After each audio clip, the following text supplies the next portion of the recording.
Welcome to Soul Sunday in the SOAR community. I am here with Headmaster Mae Glen.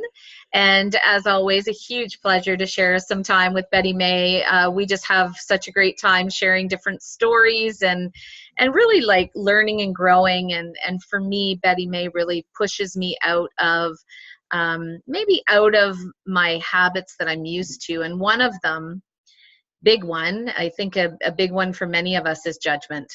And I think when I look around the world today, I look at young kids, I look at middle-aged peeps like me, I look at older folks, I think we have created a society where judgment is running rampant.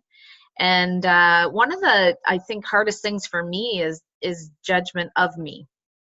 And I catch myself in it so many moments. So anyways, Mae is going to walk us through a little bit of a journey today on this conversation of judgment versus awareness, or in alignment with awareness somehow. Take it away. Yeah, it's so interesting. I totally agree with you, Laurie. And certainly self-judgment is present for me as well. And the only thing I can say is, hey, I'm getting better. Yeah. I'm not at some final place yet, no, but I'm getting better. So I'm always looking to kind of catch myself in that. And if we can catch ourselves, we can turn it around pretty quickly. But it's so incessant, we don't always catch ourselves. And as we know, 95 to 99% of what's happening in our lives is on autopilot. So it is actually somewhat difficult to catch ourselves.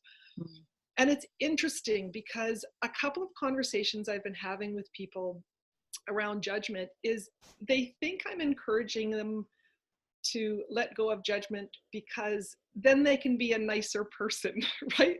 Or then they're not mean because they're not judging someone. And it actually has nothing to do with that at all. It's just not that at all. I mean, it's lovely to be a nicer person, but the key thing is judgment and awareness can't live together.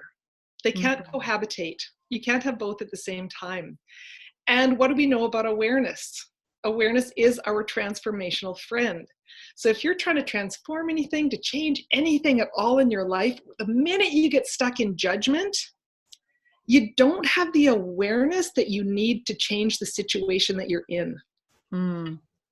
So that's really a super important thing about staying out of judgment. I mean, or getting out of it if you're in it, if you're catching yourself in it. It's more about your own personal transformation, your own personal ability to know what's required of you in that moment. Let's say like the stuff is hitting the fan and if you go into judgment, you just don't have all your faculties to be able to know what's required to get out of that mess. If you're in awareness, your brain is turned on to a degree that you have much more likely chance of knowing how to get out of the mess than if you get stuck in judgment. So that would be one, that's like a really key piece that people miss.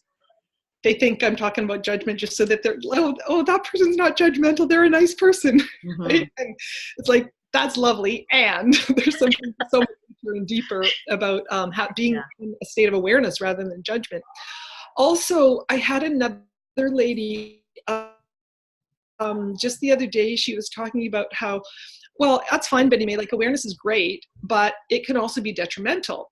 And I'm like, oh, do tell, I'm curious about this. And she said, well, when you're aware, you're like sort of aware of everything, the good stuff and the bad stuff. And I'm like, yeah, isn't that awesome to be aware of it?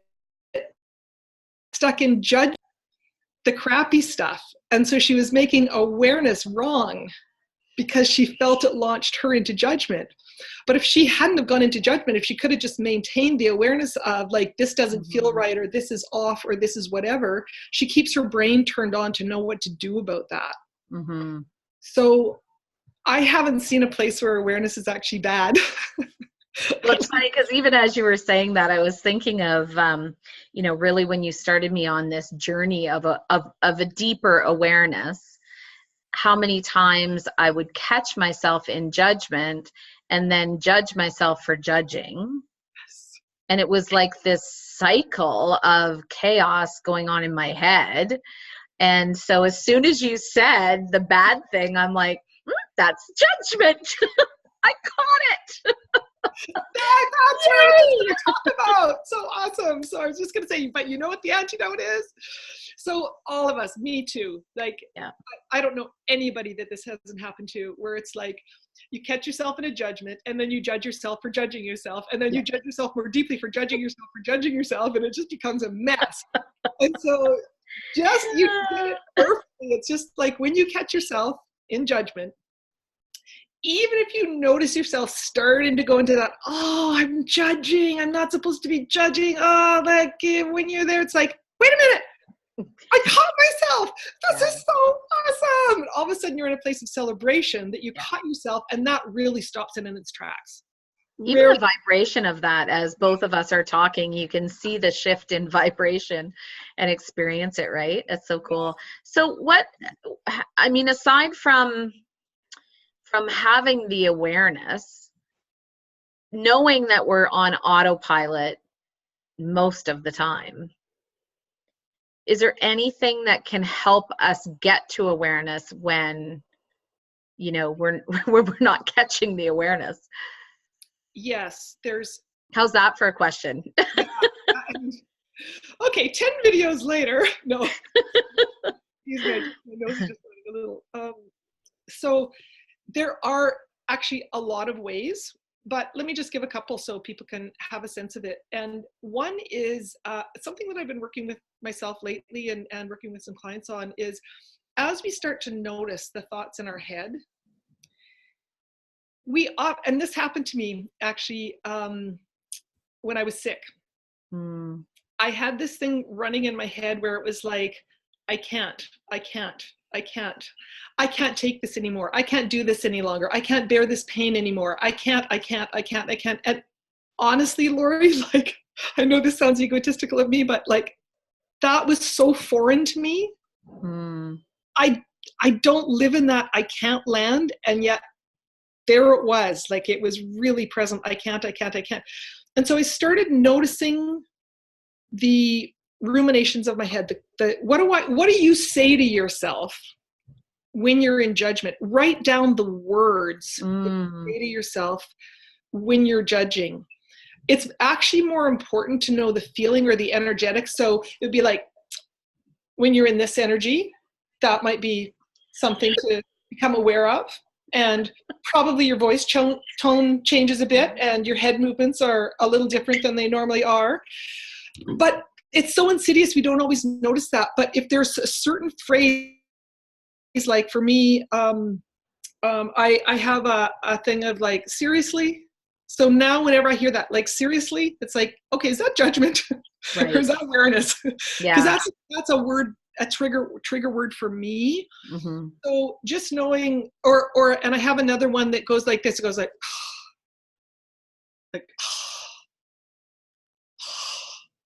when I'm doing that, it's like, if I can catch myself in that, it's like, oh, there's that old program running. There's that old judgment program running. So get to know what it is for you. And once you know what it is for you, then you can notice it more quickly. You might not notice it the first time, but you might go home after that event and go like, oh, I was doing that thing. Even if I was only doing it in my own head, like, oh, I was doing that thing again. That's that old program. Okay, I really want to be more alert to that so I can catch myself in the act. And I mean, catching yourself in the act is the best thing. And you can really change it right then. But it's not always possible. Sometimes it takes a week, and we go like, oh, darn, when I was at that thing, I was doing that, like, oh, seriously?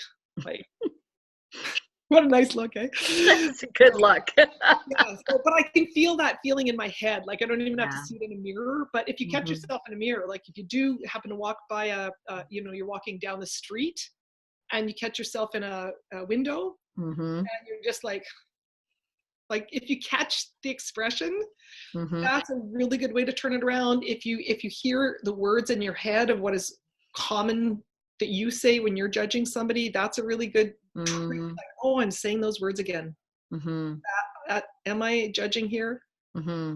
Yeah, so that might be helpful. I love that, because I think if we all really paid attention and went, used our awareness muscle, we would we all have those, and they're very different. Mine, as you were talking, one of mine is the why question, right? I quite often why, and that's actually both internal and external. That's the judgment of myself. Yeah. You know, why did I do that? Or why I get into that cycle of almost self-sabotage. And then I reflect that to others. You know, why'd they do it that way? Why would they do that? Why would they after I've done it to myself? And so it's funny because when I got into doing sales training, I actually would tell people that why was a very dangerous question. I love all the other questions because curiosity is absolutely a superpower in connecting with people. And yet that was one that I really wanted to stay away from. And I think if I had more awareness then, I would realize is because it's my trigger. And when others ask me too, it's my trigger because I go into that self-judgment. Fantastic example, because I don't want to say everybody has that, but that's a rampant one. Like, why'd she do that? Right? You need judgment in that? Right. Why'd she wear that? Why does she look better in that than I do? How about that? No, Yeah, that's awesome. Yeah. I think that, this is one we could talk about for hours and hours, the whole judgment versus awareness. Yes. But I think that it's really what I've come to learn on this journey is taking that one thing at a time. Yeah.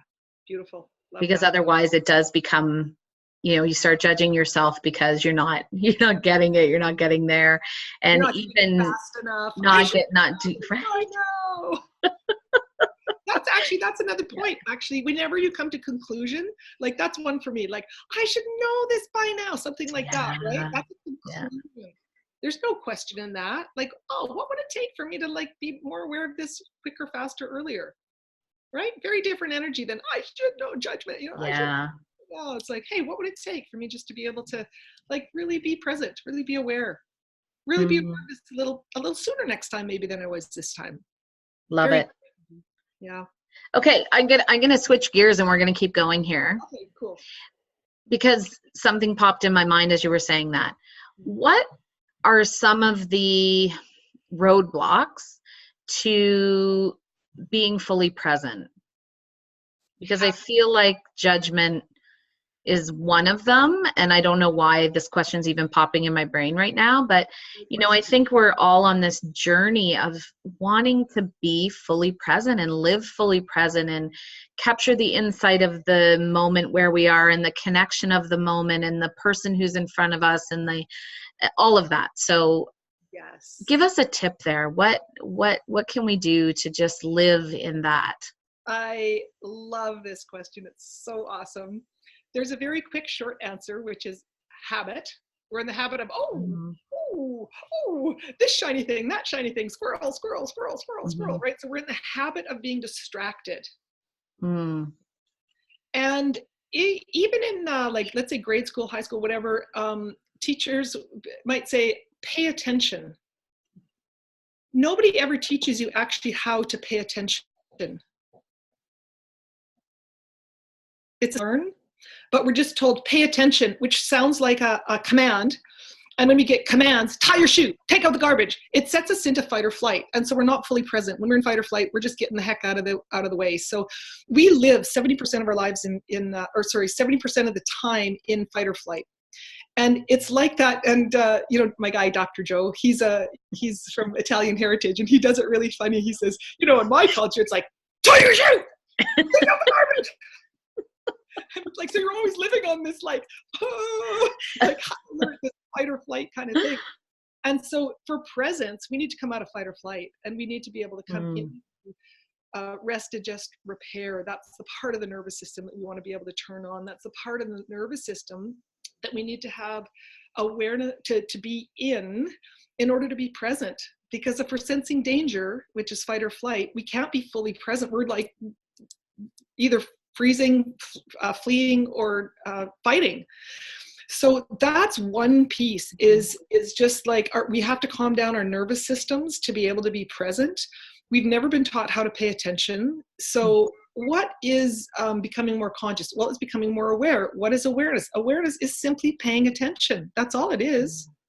It's very simple, but we've never built that muscle. We've never learned that. I mean, people who meditate might be like a little bit farther along that path than others, but for most people, they have not learned how to pay attention.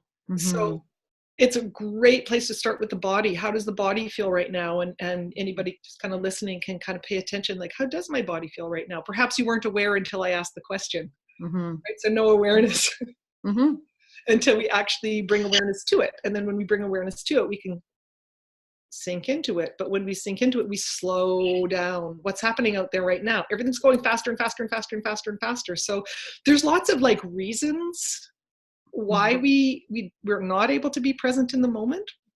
But the biggest one is because we just simply don't practice it as a society. It's not a value. There's great value placed on being busy. There's not great value placed on being present. I love that. There's great value placed on being busy. There's not great value placed on being present. And yet it is the place of connection and peace and joy and everything awesome. Everything is awesome when we're there. Okay, well, now that I've sang, it's time for us to go. So thank you so much, Betty Mae, as always. And we'll catch you on an upcoming Soul Sunday. Bye. Bye.